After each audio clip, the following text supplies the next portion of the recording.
suppose I could ask Percy. Percy! My lord! Can you think of another best man? Here's a fact about that famous ending. The charge across the battlefield actually lasted only a few seconds on set. They had maybe 30 feet of space, but the director slowed the frame rate so the moment stretched long enough for the audience to feel the weight of history pressing down. That choice transformed a quick gag into a haunting farewell. And it's just one of 13 hidden tricks shaping how this series works on you without you noticing. Want to see the rest? Welcome to Hidden Meanings. Number 1, the descending anti-hero. Blackadder doesn't climb toward greatness. He falls. At first, he's awkward, barely capable, stumbling through court life with no real grasp of power. Then something strange happens. With each new era, he sharpens his tongue, grows colder, yet his world shrinks around him. Why would a sitcom reverse its lead like that, stripping him of victories rather than celebrating them? Edmund!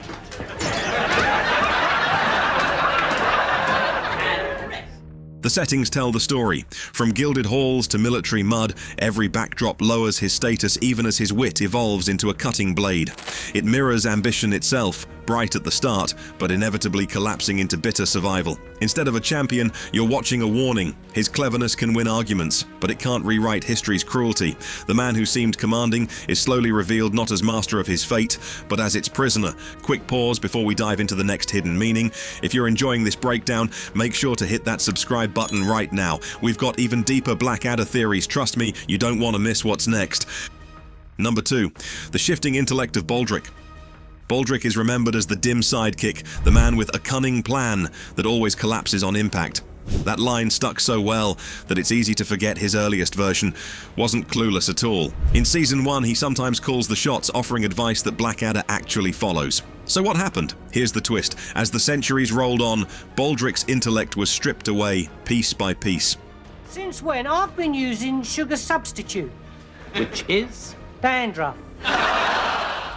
His plans went from flawed but workable to laughably nonsensical, almost childlike.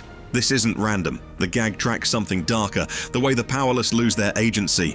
A servant who once shaped strategy becomes a symbol of futility, reflecting how entire classes through history had their voices reduced to noise. Beneath the joke lies a warning. When systems collapse, cleverness itself gets eroded until wit is just an echo. Number 3, the birth of a cynic. Every version of Edmund Blackadder begins with quick wit, but by the time he's drafted into the mud of the First World War, that wit has hardened into pure cynicism. He's no longer just sarcastic, he's armored. What is it, my lord? The eunuchs of kings. But why does the bitterness grow while his external successes shrink to nothing? Watch the way he cuts down General Melchett with sharp one-liners, or shuts down Baldric's nonsense with weary precision. These aren't just jokes, they're survival tactics. In a world where hierarchy ignores reason, irony becomes the only shield left. His dry tone masks despair. Like a mask worn too long, it fuses to the face. That's the real reveal. His clever wording was never about triumph. It was about managing fear in a system designed to waste him. Every laugh hides a muffled scream, reshaped into wit. Number 4, history rewritten. Every season of Blackadder wipes the slate clean. One moment it's medieval scheming in drafty castles, the next it's Elizabethan backstabbing, or Regency excess, or soldiers waiting in muddy trenches. Why would any comedy throw out all continuity like that? Most shows hold tight to familiarity, yet here it's a feature, not a flaw. And what do you do? We're your firing squad, sir. By bending history into a kind of stage set, the series makes human foolishness the real constant. Power fades, war grinds forward, leaders stay incompetent. No matter the costume, the result is always the same. Blackadder plots, jokes, resists, and then comes up empty. His defeats prove that mock heroics can't outrun inevitability. That's the sting. History is rewritten in every arc, but the punchline never changes. The man dies, the cycle resets, and cynicism refuses to be buried. But before we get to next one, I will ask you to like the video and subscribe to the channel. Number 5, the absurdity of the class system. Class is everywhere in Blackadder. Each setting is ruled by titles, uniforms, and inherited privilege, shaping who matters and who doesn't. But here's the oddity. The balance between Blackadder and Baldric constantly flips it upside down. You're a sad, laughable figure, aren't you, Percy? What do you think of Percy's ruff, Baldric? 4. What? Blackadder may belong to the gentry, yet often he is powerless, tied down by clueless royals or corrupt commanders. Meanwhile, Baldric's loyalty sometimes outweighs wealth or pedigree. His devotion cannot buy safety or rank, but it grants him importance Blackadder secretly depends on. At the same time, the world surrounding them parades absurd contrasts. Aristocrats raised above commoners despite laziness, noble buffoons appointed simply by accident of birth. Comedy hits hardest when authority appears laughably inept, while those below pay the price. That's the trick. The grand tradition of class is revealed as farce, an unwinnable system that steals meaning rather than granting it. Number 6, politics as a circus. Politics in Blackadder doesn't look like governance, it looks like a stage act. Courts, parliaments and backroom deals play out less like leadership and more like slapstick.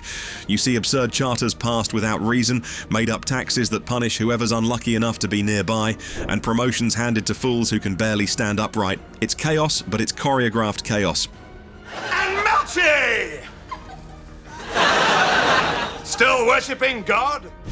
The show pushes the idea that politics isn't about results, it's about the spectacle. Corruption becomes background noise, bureaucracy functions like bad comedy, and the whole thing runs as if the audience is meant to laugh instead of question. Strip away the costumes and wigs, and it's a circus on repeat.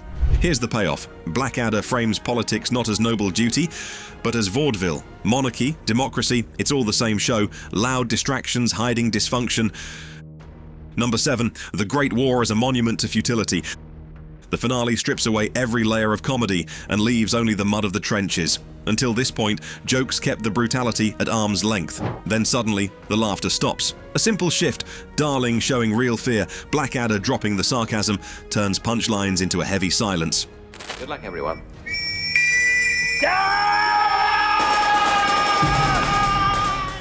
What was once absurd feels horrifyingly real. How does a sitcom pull that off? Timing. Pauses last longer than the laughs. The rhythm slows, and with it, irony collapses.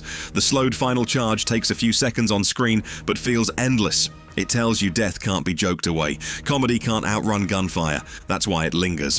What started as a sitcom ends as a requiem. You came for satire and left with silence. The war becomes unforgettable because futility takes the final bow. Number 8, The Shakespearean Ghost. Blackadder carries a ghost on its back, the ghost of Shakespeare. Every setup feels borrowed from the stage. Noblemen too foolish to rule, servants burdened with sharper instincts, and irony so heavy it tips toward tragedy. Why would a comedy in the late 20th century echo the rhythms of Elizabethan drama? Because those patterns haven't lost their grip. One day, oh, happy day. Look at the power plays where greed swallows reason, or the layered word games that twist insults into poetry. Even characters like Percy stumble around as if lifted from a comic relief stock roll. The echoes are deliberate and they remind you that folly repeats generation after generation. Blackadder becomes a parody dressed as homage. Each line lands as a laugh, but each laugh hides loss. The farce of aristocrats drinking, scheming, posturing never closes without blood somewhere offstage. Number 9, The Unreliable Narrator of History. Blackadder rewrites history with a wink. Kings are mocked, revolutions collapse into farce, and battles are reduced to clumsy stunts. On the surface, it looks like cheap comedy, but the choice is deliberate. When official events are bent out of shape, you start to wonder how reliable the real story ever was in the first place.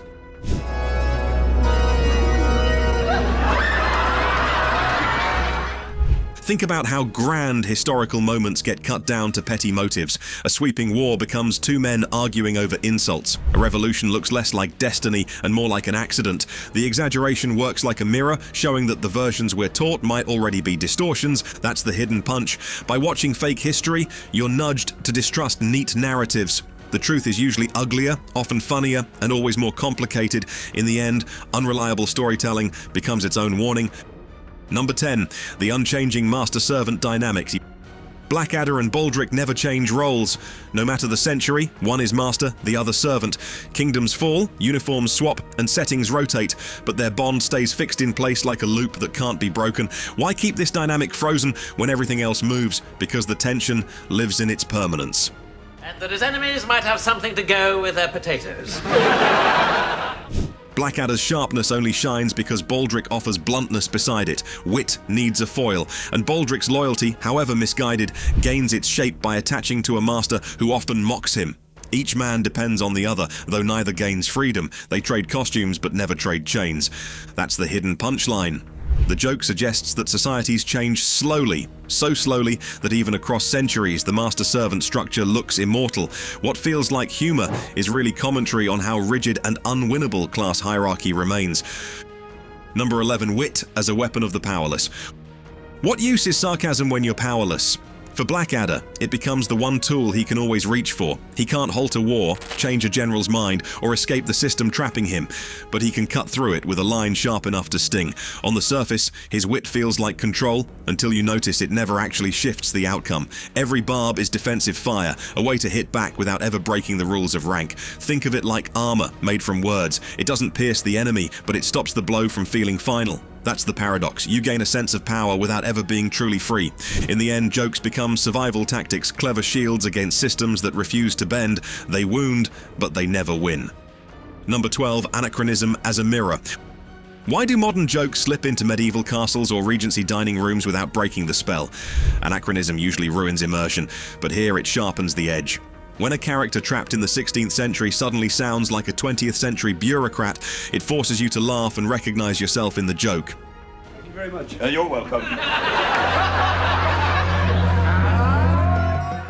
These moments scatter across the series, mock debates about politics, complaints that sound suspiciously like office gripes, or insults framed in a language centuries too late. Instead of collapsing the illusion, they remind you that the costumes are just window dressing. People behave the same, regardless of the century. That's the trick. Anachronism becomes a mirror, nudging you to see the present reflected in the past. The satire loops time into a cycle where absurdity never expires. What shifts is fashion, not folly. Number 13, a very British satire. Blackadder might be one of the most British comedies ever made, not just because of its setting, but because of its style. Dry understatement carries every scene, with characters masking pain or stupidity under polite phrasing. That humour lands quietly, never begging for laughs, but it builds a tone that feels uniquely tied to Britain's cultural voice. The big knobs have got round the table and yanked the iron out of the fire. Thank God. So why does that restraint make the ending land harder? Because politeness collides with horror. Sarcasm cushions the intolerable until the final moment when it fails. The understatement of a single word, bugger, anchors the silence with more weight than a long speech. Small words leave larger echoes. Blackadder isn't just comedy. Beneath the wordplay and pratfalls lies a study of power, history, and loss. Each season strips away illusions until we're left with a finale that forces silence instead of laughter. It's proof the sharpest punchline can also hold grief. The real shock is how laughter trains you for tragedy. The show arms you with irony, then reveals it was only ever a shield against despair. That's why it sticks. What did you see in it?